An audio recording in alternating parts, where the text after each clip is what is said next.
everyone, Paul Morbid here of Morbid Team Entertainment and Bolex Repair Philippines. In this video, I'm going to show you what can cause light leaks in your Bolex H-16 reflex or non-reflex, as well as other tips for a first-time buyer of a Bolex camera. So let's get started on this. In the turret here, do you notice anything in this picture that's missing? Some of you already noticed it, I'm sure, and this will definitely cause a light leak. It's missing right here the filter holder. A filter holder looks like this, and it will take a gel, a colored gel, inside of here. And even if you're not using a gel, you want to make sure that this is securely in here, like so. Otherwise, when you start to film, light will leak into this area and give you orange flares all over your film. So if you're wondering where that came from, that's where it is. This generally happens when you just purchased a camera off an online market such as eBay and other ones, where they're generally selling a bunch of junk to begin with. They're putting the cameras together with other parts on the average, or they bought them at an estate sale, an auction, and they really don't know what they have. If you're buying a camera, a Bolex, have the seller send you a detailed video, and if they don't know how to test it, to record the video, send them my video on how to test a Bolex H-16 and similar models. It's on my channel. You can send it to them so they can record one for you to save yourself a lot of money, headache, and time. Next, the eye cup, a rubber eye cup.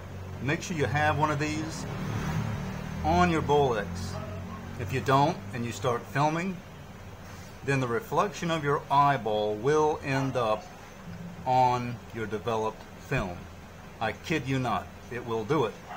You'll have light flare, and then it'll come right up inside of there on the film and reflect off your eye. In other words, when you're watching your finished developed film, what you're going to see are images of your eyeball. I'm not lying to you at all. It's going to happen. So get yourself one of these rubber eye cups. Next is the Bolex Reflex Prism Viewfinder system. Even if you have a non-reflex, what you want to do is make sure all the glass is in here. And let me just show you what it looks like inside. Generally, you would unscrew 2 micro flathead screws here. However, I generally have mine open for anyone who has questions concerning Bolex cameras. Take a look inside of there and let's get a cleaner, crisper view. From the viewfinder eyepiece here, there's glass in there, prisms, here and through here and down to the front of the camera. It should be clean inside of here. If you happen to have your Bolex already and you can't see anything through the viewfinder, it's possible this little piece of metal right here is the issue. That's very simple to solve. This lever right here, make sure it's flipped back. If it's flipped forward, such as this position, it means that this piece of metal right here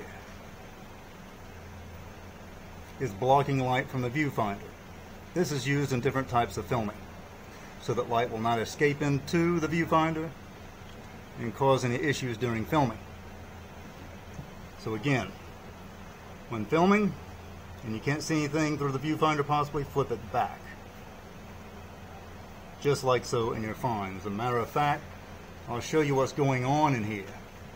Watch right here and you're going to see, there you are, what happens. And we'll flip it back down for normal filming. And there you are. Next there is a prism inside of here. There are 3 screws holding it on. That could also be an issue. It could be very dirty, as seen in one of the episodes of this series I have on an overhaul of a Bolex H-16 Reflex and similar models. You can check that, but it's always best first to make sure you send it to a knowledgeable service person to have it serviced. It's not wise if you don't have any experience to work on these cameras. They can be destroyed in the blink of an eye. That could be dirty, that prism there. It's a big prism. Next, we're back to your ground glass. This area right there. Remove this. This is the ground glass that needs to be clean. Don't touch it with your fingers. Use gloves. Be very careful. It flips open. There's a prism up on top. And here, right there, all this needs to be cleaned. Flip it back. Slide on the filter holder.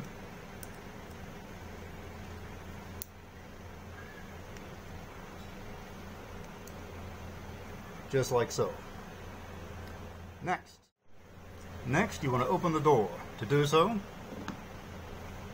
flip this lever up, like so. Push it in slightly, turn toward the left slightly, and pull the door straight up. When you put the door on the table, make sure the inside of the door here is facing up. You want to keep this part of the camera clean and the inside of the camera clean. You don't want any of that getting to your film. So the next thing, let's get a good close-up of this. We're looking here, between this wall and the bottom chassis. This is the Bolex I'm servicing. And as you can see, for some of the screws, someone's been in here and been really rough on it. There should be a sealant right where my pencil eraser is, going all the way around the perimeter of the inside chassis of the camera. This is to keep out the elements, dust, some light, water, humidity, things like that. If this hasn't, if there's nothing there, there's no sealant there by chance, this camera, the camera you're looking at, has been online for sale, and they put it together with other parts from other cameras. Alright? Probably one of the most important things as well, to make sure the inside of the camera you're about to buy is clean. Make sure there's no dust, no dirt, there's no rust on the gears, anything like that. And of course, if it has a lot of missing parts, don't buy it. That's really the best thing to do. You could spend more money in labor and in the parts, which are very rare, unless the company that you going to have it repaired from can refabricate the parts. There are a good many of different types of Bolex companies, including myself at Bolex Repair Philippines, who can service your cameras for you. However, if you're a film student, anyone getting into using film and using a Bolex, or any vintage camera for that matter, this can add up really quick.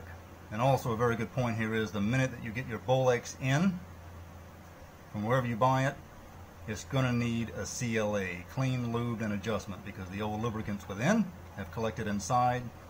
These cameras have been sitting in Granddad's closet for decades, and they've all gunked up. They'll have to be removed and new lubricants applied.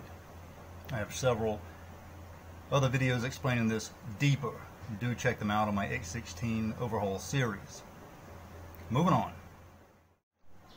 Next would be the film claw, and it's under this plate at the bottom. There's another plate called the pressure plate, which is here, and I'm going to remove that for you to explain more. Simply come around and unscrew it here, and unscrew to the left. So, if you're just buying, you're looking at a camera online, a Bolex or any vintage movie camera, the way to tell if they're lift this up and pull it straight back. I'll do that again in case anyone didn't see it. Flip it straight up and pull it straight back.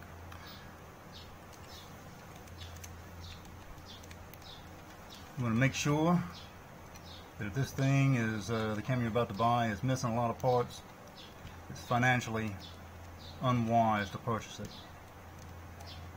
You just simply spend more time and labor, not including the parts.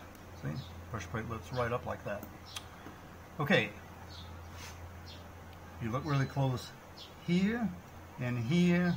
Those are the claws that pull the film and advance it through the film gate area and expose it frame by frame. Alright? If the camera's been put together by parts, that generally means that the turret right here has been removed already, and there's no sealant connecting it to the front body of the camera right here, and that will definitely cause light leaks as well. It will be in through here, and if this is done, it's simply going to mean that the timing of the shutter in front, you know, just beyond the ground glass, and the pull down of the film claw will have to be reset. Nonetheless, when you first purchase one of these cameras and you get it in, you're going to have to send it to a service person that's knowledgeable to work on it. You're not going to be able to do this yourself. You can watch my videos on the overhauls on the Bolex H-16 to give you an idea. But if you never touched one of these before, it's wise not to do it. Moving on. Along with the purchase of your Bolex, you will need a Sekonic light meter. There's no way around it to set the exposure on your Bolex before filming. Otherwise, the images are going to come out black or white or nothing, essentially. And you lost a lot of money in film. Get yourself a Sekonic light meter. I use an L28C. It's an older model. These sell online for pretty inexpensively. You can also get the ones that do take batteries. This one does not take a battery. It's ready to go right out of the wallet right here. However, if you choose not to go this route, there is a cheaper version. And that cheaper version of the Sekonic light meter, the exposure meter, is this. You can simply go online and you'll notice there are a variety, large variety of different Sekonic light meters, exposure meters, online for a very small price. Some are even free. You can have that right on your cell phone. A lot of people choose this method as well, and you get it right on your cell phone right there in your pocket, ready to go. Alright, this is also a great method for a good backup as well. Alright, hope this has helped you. Paul Morbid of Morbid Team Entertainment in Bolex Repair Philippines. If you want to support my channel, I do have lots of C-mount lens adapters, the rubber eye cup. Also, you can contact me at Bolex Repair Philippines to have your Bolex serviced. Thanks a lot, and bye-bye.